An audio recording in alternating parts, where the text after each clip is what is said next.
Yeah, significant that we're home. That last trip was long and adventurous to get there, but just a lot that's gone into it. Glad to be home. Super excited to start conference play and take on the next challenge. I still think, man, I see lots of bright spots and I see lots of improvement with a significant distance still to go. Love my team. They're gritty, they're tough, they're resilient, they're optimistic, they're resolute, they're disappointed, but also anxious to continue to move forward. And that's fun to be around young people that are like that. It'll serve them well in their lives. So I'll be glad to answer any questions that you have going forward. Going on to Fresno, I know you've had a previous relationship with Jeff Tedford. He's come on the podcast. You shared some good stories about him at media days and all that. When he decided to step down, did you reach out to Tedford? Yeah, instantly. We had just been at media days, and I can't say that I saw it coming, but I also can't say that I'm surprised. My number one concern for him as a friend is his health. And he's had an amazing career coaching-wise. I think he's an excellent person. We've developed a friendship over time. And so I'm sure the timing was very difficult for him of when he chose to step away. But I'm also certain that the reasons and his future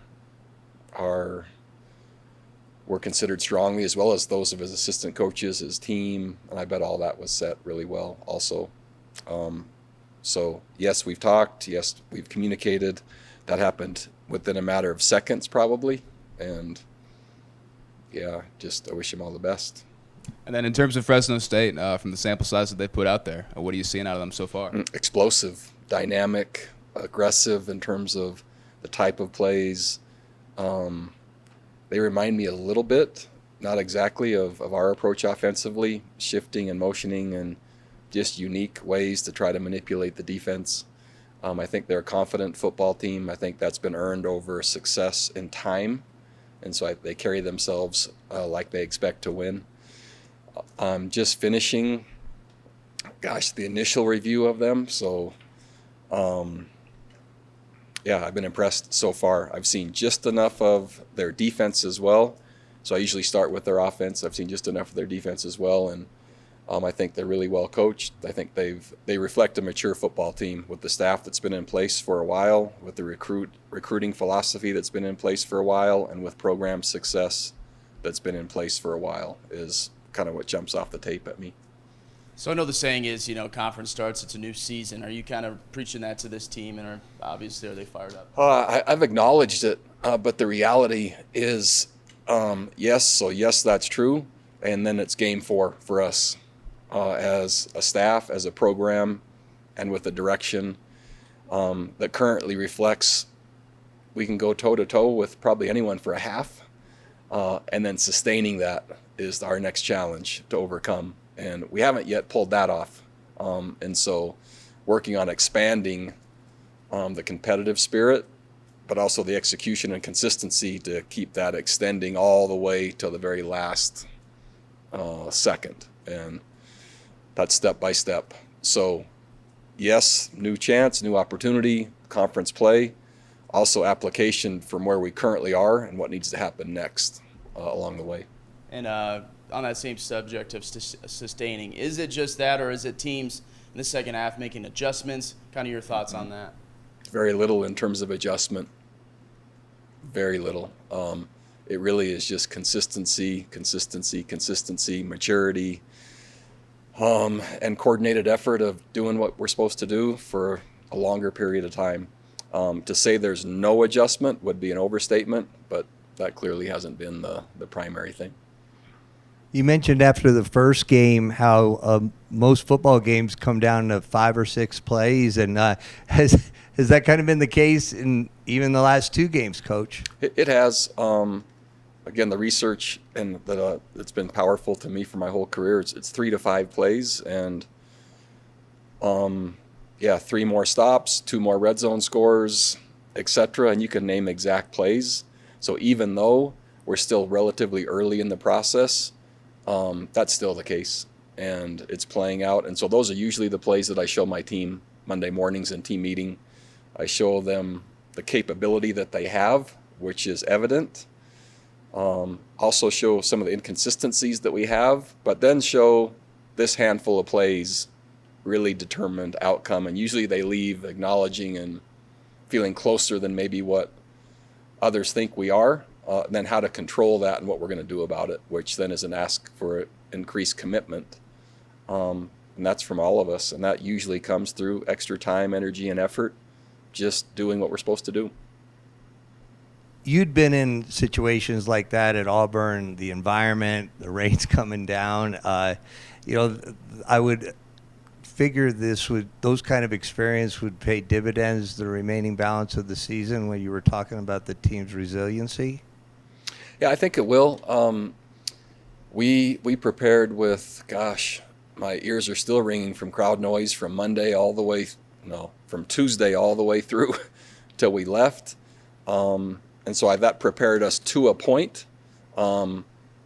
Weather games, we really hadn't had one yet, so that helped.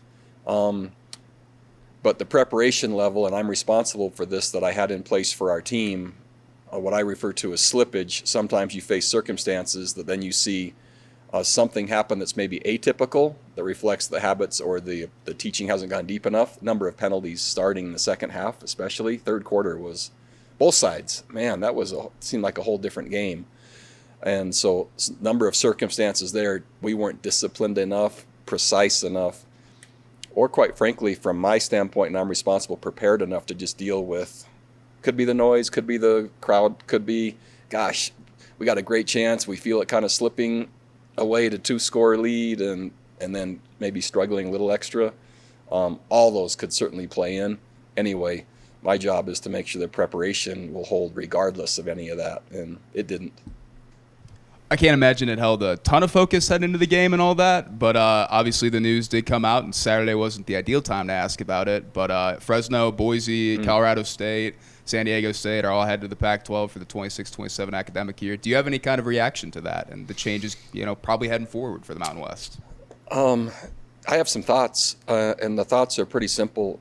In today's world of realignment, the thought, and I'm not going to say loyalty, but the thought that really any conference is truly intact, I think is not accurate. I think any team currently at any school, for the right opportunity and the right finances, would consider another place. And it's an interesting move. I'm sad to see it because the Mountain West, I think, is such a cool conference with so many like-minded schools and great college towns and, history that goes for a long time. And it'll be interesting to see with the conference that is being formed, and whatever that will be named, it might still be the same name, because it currently doesn't have the automatic berth, which that's a huge one. So that would reflect to me more of a temporary and maybe a holding place while things sort out even more over the next 2 or 3 years. But there is, I'm not sure prestige is the right word, but there's perception that possibly then we're being considered and we get to move up. And so that might be a perception thing. So what that leaves is, the Mountain West Conference, I think, is very strong. Teams to be added, that'll be huge in terms of how to make the conference even stronger moving forward and aligned. And really important, as then you consider, going forward, what happens. It'll be interesting to see as the new conference seeks to find other schools that come if they circle back. And I wouldn't put that out of the question that there could be a circling back to the Mountain West. And the criteria to me is pretty simple.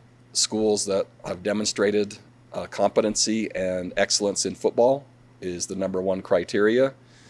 No offense to Colorado State, because they have a rich history of football. Recent history hasn't been as strong, but the other three, you'd have to probably say those have been the 3 schools over the past, 12 years-ish or so that probably account for a lot of the winning, with Air Force being maybe just right there, and UNLV kind of becoming.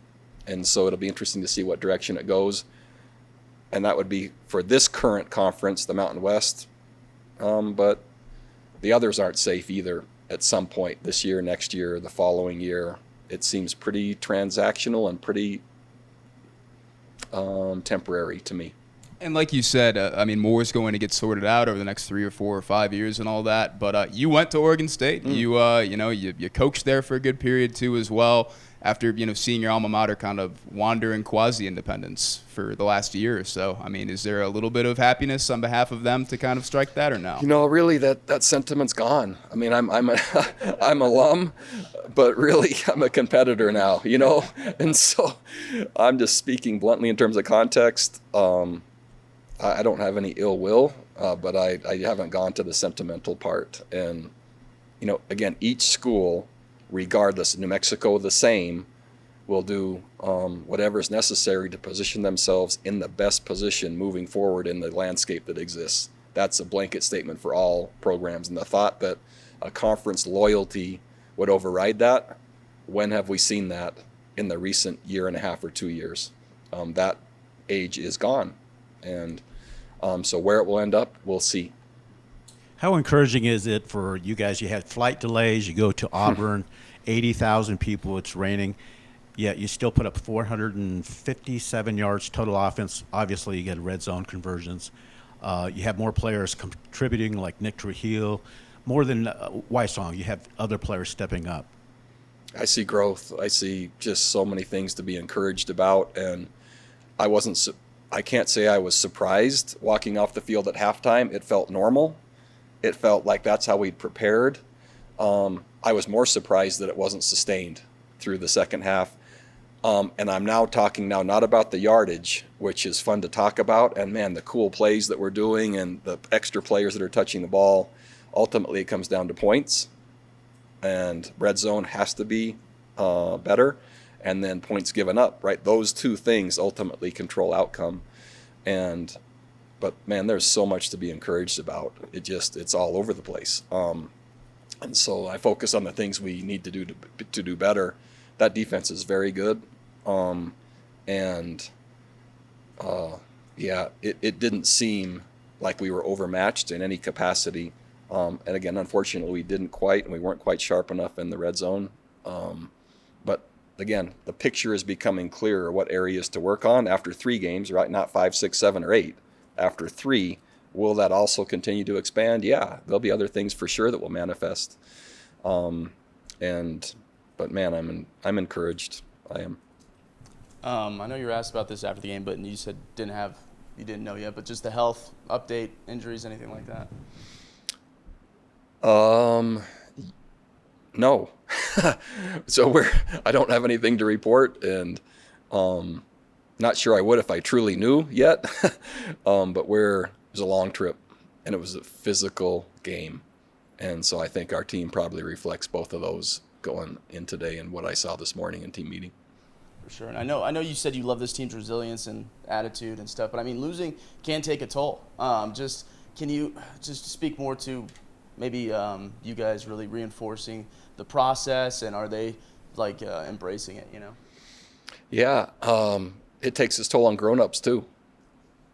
So how could it not, right? When you invest morning till night every day, from arriving and staying in hotels, and kids embracing a new staff and all the things they've been asked to do, and then all the preparation that goes in, and then they try as hard as they can, and what is there to show for it? If you're only focusing on results, which it's a results-oriented profession, you probably wouldn't be able to keep going. If you acknowledge the simple successes and what's happening along the way, and sometimes they won't get that anywhere other than from me or from our staff, that has to be part of it for this job to make any sense to me, and for me to keep going, to be honest, as a grown-up. And so I do my best to make sure they know how important the results are, and no one wants that for them on this planet more than me. And they know that. And so, gosh, we're racing to try to get that done so they can see and have that tangible result. In the meantime, there can't be a day goes when something positive happens they don't know about that too, and that it's worth it. And so I've been, 1-4 at one time in my career, and 0-3 one time. So this is, I'm not going to say uncharted, but mildly charted waters for myself as well. And we have a lot of work to do. So the thought that next week is automatically the transitional moment, we're just going as fast as we can, as detailed as we can, and sequentially as we can go, to build a great program that will sustain itself over time. And no one wants that faster than me. Players are arguing they want it faster than me. We'll see. Ultimately, they will decide the speed. I'll decide the trajectory in terms of the architecture of it. But really, their commitment and their application of what we're really trying to get through to them, and our responsibility to teach them that, determines the speed. And that's undetermined right now. But I'm confident in their, I think resolve is how I would say that, just as I saw them this morning. Of course, you're playing against a pretty formidable defense on Saturday night. But when you guys did go back and look at some of those red zone possessions, what were the things that stood out to you in terms of what needed to be cleaned up and what needed to go better there? Just an assignment here or there. Just razor thin margins right now. And when you play a good team and you play on the road and you're in a one-score game, man, those margins are thin. And just Coach Beck is doing a really nice job with the play calls and the play design and all of that. We're just a player or play off in terms of having a few more touchdowns there. But that's where we are. It's not an accident. That's right where we are. And then some lower snap counts for Cam Watts recently. Is it a health thing, or is it just the packages that you guys are putting out there, or what? He's going to be great, and I would expect to see him more. And so can't really say either to this point, other than we can do a better job substitution-wise than we're currently doing. But we and I really like who he is and how he plays. Auburn, the head coach Hugh Freeze, when he was asked about Auburn's kind of struggles to run the ball until basically the end of the first half, and then they were able to do more successfully in the second half. He said that you guys were, he was having trouble with the mint front that you guys were throwing at him, or the tight front. What about Auburn kind of made that defensive alignment kind of the move there? Gosh, it wasn't so much about Auburn. It was continuing to identify what can we do best, regardless of opponent. And we saw some advantages for what this group of defensive players might benefit from. Auburn just happened to be the team that we were playing. The bye week gave us a little more time. I'd love to say that was a specific design for that opponent. Really, most of our motives right now are about what will be best for this group of kids. Offense, but also now defense, and that they might be able to have a chance to pull off and execute at a higher level. And so it had more to do with that. Back to the adjustment point, Auburn adjusted a little in the second half based on the front we were in. They're very physical, and over time, physicality and depth became an issue for us. And so the run game started to tilt in their favor with physicality and depth. We did see Hunter getting some work on Saturday against Auburn as well. What are some of the issues there that kind of led to him being converted to linebacker? Depth, and gosh, we're thin, and it's a physical position, and we have players beat up there. And he's a good football player. He's also a fast learner. And so when considering, even though body type might not say that's where he belongs, he's physical, he's a good football player, but he learns quickly. And so to add immediate depth with a capable player, and try to help him get on the field or maybe have a role that made sense to us besides his special teams role. I just thought I'd ask about the catch that Wysong made across the middle and how he was back in the game right after. I mean, you saw it on film, obviously. Yeah, Luke is one of the best football players that I've coached. Man, is he tough, he's competitive, and if I would say what is New Mexico football, or is there a person to say, okay, that guy is the face of the program, how competitive, how tough, how hard he trains, his leadership and his production. And wherever you put him, man, he just competes, and I've been super impressed. And so, yeah, that was a physical shot, and he just comes back and just plays and plays and plays and plays. And then, gosh, later in the game, he's covering a punt, and he's the one covering the punt when it's bobbled, and he recovers it, and I mean, where isn't he? I mean, he's everywhere. And, yeah, I just really, really impressed and so glad he's here. I knew nothing about him prior to arriving at New Mexico, but he's quickly moved into, I mean, I've just been so impressed. All right, thanks, everybody. Thank you. Thank you, Bronco.